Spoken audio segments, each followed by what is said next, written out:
But for Etan's parents, Stanley and Juliet, was never about revenge. They didn't speak publicly after the sentencing.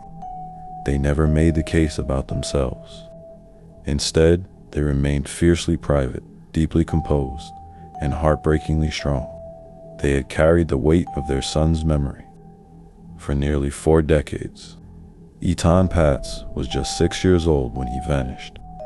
A child with a pilot's cap and a dream. A boy who wanted to buy a soda and go to school. He should have grown up. He should have had a life full of first bike, first kiss, first job, first family. Instead, his story became a national reckoning. Because of Etan Patz, parents began having conversations they never thought they'd need to. Schools introduced new safety protocols. Law enforcement built better systems to track and respond to missing child cases.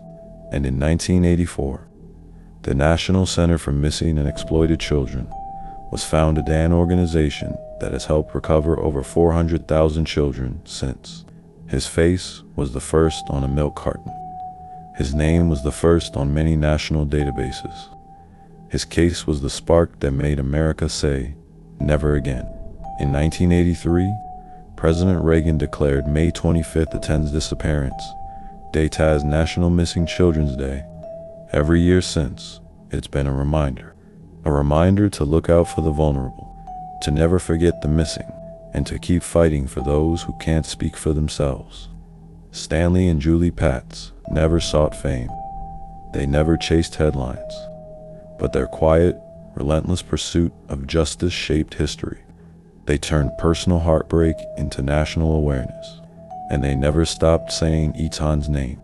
Etan Patz was more than a face on a poster. He was a son, a brother, a dreamer. And though his life was stolen, his story saved thousands more. Just when the world believed the Etan Patz case had finally found justice, it didn't. In early 2025, nearly 8 years after Pedro Hernandez was convicted of Etan's murder, the New York State Court of Appeals issued a shocking ruling.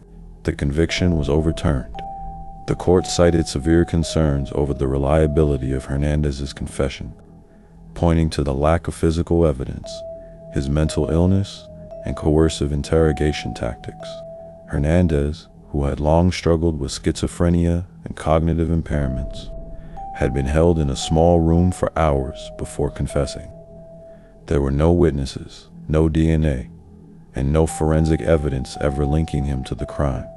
The court determined that reasonable doubt had never been